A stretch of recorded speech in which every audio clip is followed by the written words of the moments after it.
ஒரு சாதாரண ஃபேமிலியை வச்சு இந்த அளவுக்கு ஒரு சஸ்பென்ஸ் த்ரில்லர் படத்தை கொடுக்க முடியுமா அப்படின்னு கேள்வி கேட்க வச்ச படம் தான் திருஷ்யம். அதை தொடர்ந்து தான் திருஷ்யம் 2 வந்தது. அந்த படமுமே மெகா பிளாக் பஸ்டர் தான். இதனால திருஷ்யம் 3 வருமா வராதா அப்படின்ற கேள்வி அதிகமா இருந்துச்சு. இந்த ஒரு கேள்விக்கு தான் முக்கியமான ஒரு சிறப்பான பதிலை கொடுத்து ரசிகர்களை குதூகலப்படுத்தி இருக்காரு மோகன்லால். ஓகே, என்ன நடந்திருக்கு, மோகன்லால் இதை பத்தி என்னெல்லாம் சொல்லியிருக்காரு அப்படிங்கறதெல்லாம் டீட்டெயில்டா பார்க்கலாம். கடந்த 2013ஆம் ஆண்டு ஜீத்து ஜோசப் இயக்கத்துல மோகன்லால் மற்றும் மீனா முக்கிய கதாபாத்திரத்தில் நடிச்சு வெளியான திரைப்படம் தான் திருஷ்யம். இந்த படத்தோட ஹிட்ட பத்தி சொல்லவே தேவையில்லை. மலையாள படமா வெளியாகி இருந்தாலும் கூட உலக மக்களால் அங்கீகரிக்கப்பட்டிருந்துச்சு. இந்த திரைப்படமானது பிற மொழிகளான தமிழ், தெலுங்கு, ஹிந்தி, சீன மொழிகள்லயுமே ரீமிக்ஸ் செய்யப்பட்டிருந்துச்சு. திருஷ்யம் படத்தை தமிழ்ல ரீமிக்ஸ் செஞ்ச படம் தான் கமலஹாசன் நடிப்புல வெளியாகி இருந்த பாபநாசம். எந்தெந்த மொழிகள்ல வெளியாகி இருந்துச்சோ அந்தந்த மொழிகள்லயுமே அபார வெற்றி அப்படின்னு தான் சொல்லியாகணும்.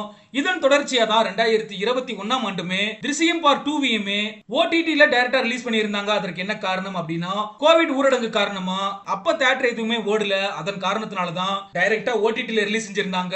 இந்த படத்தையுமே ஜீத்து ஜோசப் தான் இயக்கி இருந்தாரு. இந்த படமுமே மிகப்பெரிய வெற்றி அடைஞ்சிருந்தது.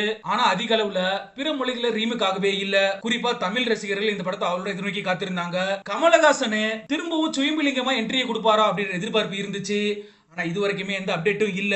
மலையாளமே புரியலனாலும் பரவாயில்ல, அந்த படத்தை நாங்க பாப்போம் அப்படின்ற மாதிரி தமிழ் ரசிகர்கள் ஓடிடிலேயே திருஷ்யம் 2 மலையாளத்திலே பார்த்து ரசிச்சிருந்தாங்க.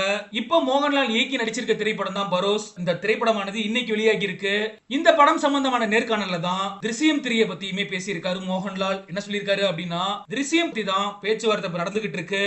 இது சம்பந்தமான அதிகாரப்பூர்வ தகவல்கள் விரைவிலேயே வெளியாகும் அப்படின்னு சொல்லியிருக்காரு. இதுதான் மோகன்லால் ரசிகர்கள் மத்தியில் மிகப்பெரிய மகிழ்ச்சி ஏற்படுத்தி இருக்கு அப்படிங்கிறது குறிப்பிடத்தக்க விஷயம்.